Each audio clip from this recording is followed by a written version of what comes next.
What's going on, everybody? It's Childish back at it again, coming at you with another Summoner's War video. And in today's video, as always, when the new monsters drop, we got to take a look at them, do a little bit of a monster review for the main units that are going to be on the banner, see which one is going to be the best one for you to go for if you're looking to do that.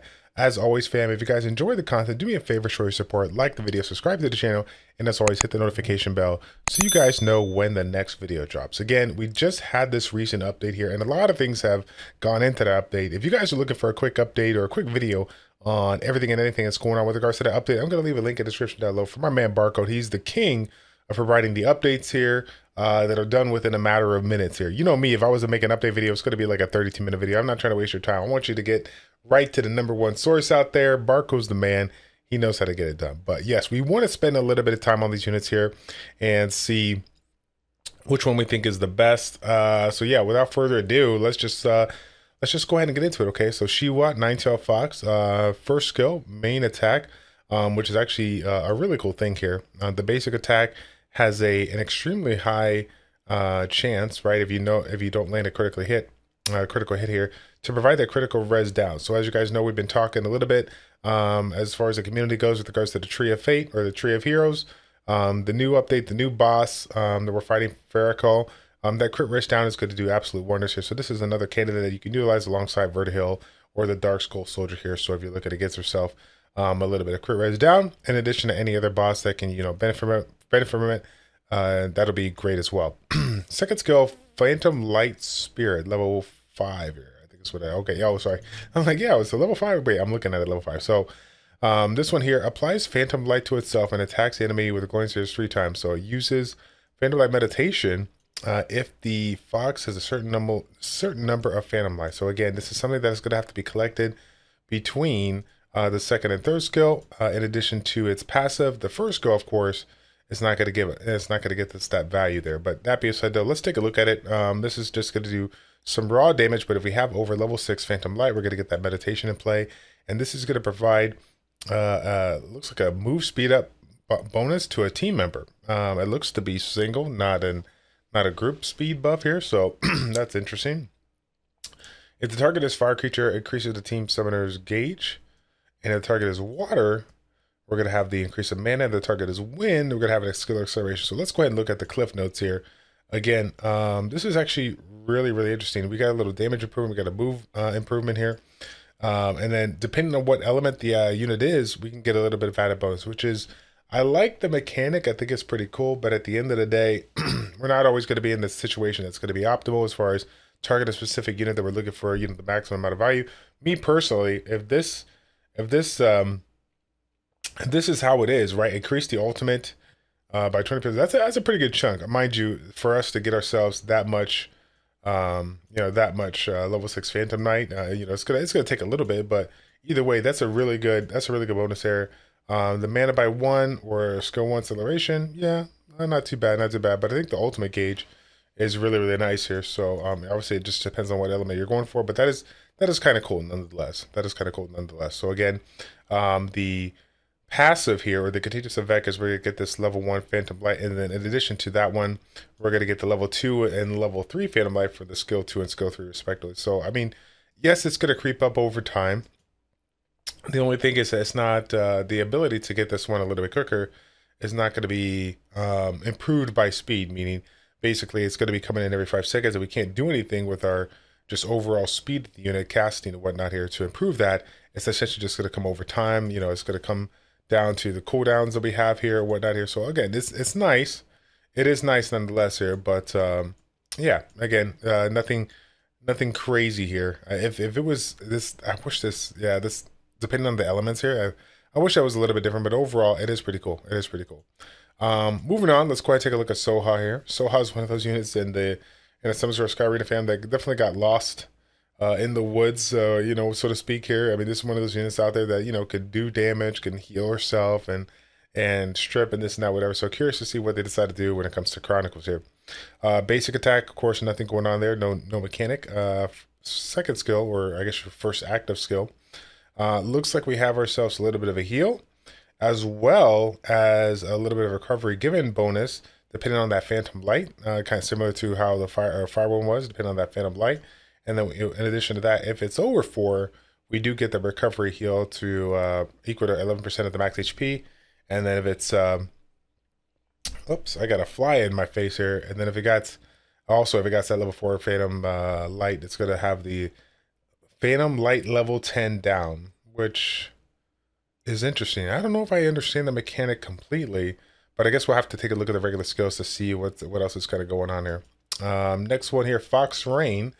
Looks like we're going to have an unremovable Phantom Light, so just basically casting ability is going to get it. We're also going to get the heal, we're going to get the strips, and we're also going to get ourselves an additional level 2 Phantom Light if we happen to remove the beneficial effect. So obviously there's going to be quite a bit of effort here to, on the subset here, getting ourselves the enough accuracy to make sure that we're stripping, because there's quite a bit of value in getting it here. And the curious thing for me is this: is it just one, like if it's one per unit, right, and it strips it, is it level 2 Phantom Light? Or if it's multiple units, like let's say it strips 3 people, are we gonna get, you know, level 6 Phantom Light? Because if that's the case, that is quite a bit of added Phantom Light that we could get a lot of value out of. So that kind of sounds pretty cool if that's the way it works. It might not be the case, but we'll have to see. Maybe you guys can check it out if you've already tested it out already.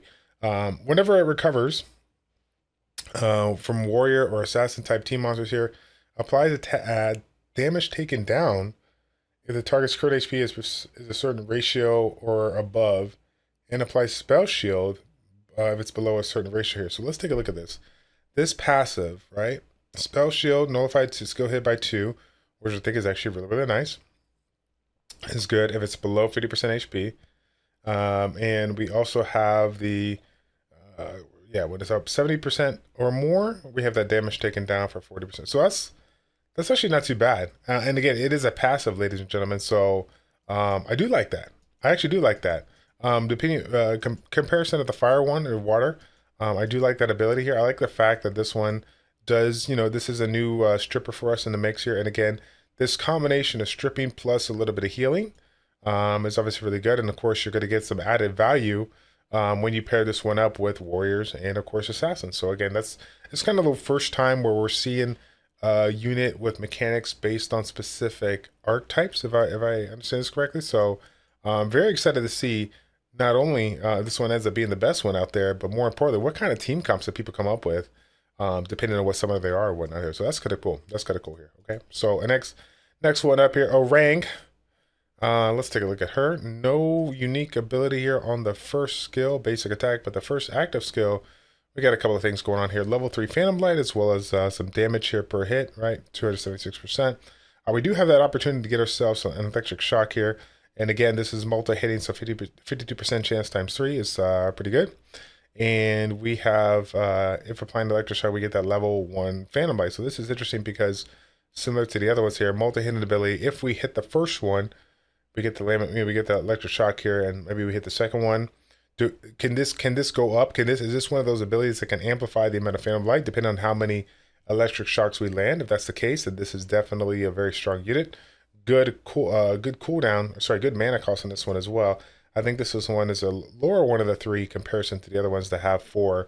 I think the water one has 3, but the fire one has 4. Yeah, so that's not too bad. We like the 3 mana cost there as well. Next one up here. Kumiho's Lighting Glow. Can't even talk right now. This one here gonna do some good amount of damage and destroy the target's HP by 50% of the damage here. But if the caster has level 5 plus Phantom Light, gonna get a little damage up both. So we're gonna be able to strip, and we're gonna go ahead and again this thing right here, level 5 down. Which I guess I'm guessing it's taking 5. Like if it has like 7, and this all goes into play, it just reduces this by 5. Like it just reduces the counter. Is that what's going on here? That's what it kind of sounds like. And then we get that level 1 of shock for 16 seconds. So again, a lot of ways to amplify this Phantom Light to get a lot of added bonus between the second and first skill respectively. And then if that wasn't enough, this is a really, really cool skill here. You're always going to have a small chance here of removing the immunity, and then if the target that has electric shock also has burn, you get a bonus hit, and you get the chance to destroy the target's max HP by 30% of damage. So I'm curious to see if this bonus hit comes into play, and this all has the Like this has a way of like providing. Oh, I guess it can. I was thinking to say if the bonnet head has a way of like getting more phantom light as well. I don't know. It doesn't look like that's the case here, but either way, it is additional damage here, so we'll take it at the end of the day. Let's see, electroshock. If it has frostbite, we get ourselves another bonus damage, but this one's going to be a little bit more than the regular one. And we also have a tribute advantage attack as well as a level 1 defense down for 14 seconds. Not a guaranteed, but again, it's a fairly decent rate here for this particular passive, so to speak. And again, this is a continuous effect. This isn't like something that's on a cooldown here. So very, very strong ability, but it looks like we get a lot more value out of it depending on what debuff is on it. So again, not too bad at all. Not too bad at all. You know, the 3 units are pretty cool, pretty unique. Again, I think out of all 3 of them, probably Soha's going to be one of the ones that people might lean to. I do like the mechanic of combining the heal alongside the stripper. As you guys know, when it comes to PvP, narrowing things down and trying to figure out exactly what you need in your lineup to get the job done. Trying to combine, you know, having units that combine a few different roles, I think it's really good. And outside of the other ones here, you know, the other ones essentially just provide, you know, your basic damage, so on and so forth. But this one here provides the heal, provides the strip, and then provides a little bit of added bonus if you pair them up with a warrior or assassin. So my take is, I mean, I think the water one's the best, and I can go back and forth between the fire and the wind. I really like both of them, to be honest. It's kind of hard to say which one is better over the other here, but that, my personal opinion, I think I would lean probably would lean more towards fire, but I can see the argument to win. I'm just a hot mess here trying to figure it out here. But without question, considering everything that all the units offer, I think the Soha is the team player. Soha is the one that provides so much value for your party versus you know, something like, I think it was the fire one here that provided what was it, like the move speed up to team member. You know, it's like singular, right? It's not any added there, but it's it still has the potential to do good, but again, it's limited on like what unit you're fighting. Like there's certain limitations, cool mechanics, but certain limitations. But yeah, without question, I think the water one's the best here. Let me know what you guys think about it. Which one do you guys think is the best? Leave it in the comment section down below, and I will tell you this: I'm going to be doing a summoning session here in the near future. I'll tell you right now, like I can't see myself going for one of these right away. Definitely got to get a feel for the community to see what they think and test it out here. Me personally, man, I got so many other nat 5s I need to, you know, need to focus on. But you know, definitely if I was really enjoying PvP, I think I would definitely lean towards the Water Ninetail Fox, try to get a copy of her. And then, you know, once I get a copy of her, you know, bust out over here to the regular summons here and, you know, work on my blessings and stuff like that. So, yeah, guys, that's going to be it for the video. Thanks again for watching. As always, fam, if you guys enjoyed this content, do me a favor, show your support, like the video, subscribe to the channel, and we will see you guys all in the next one. Take care.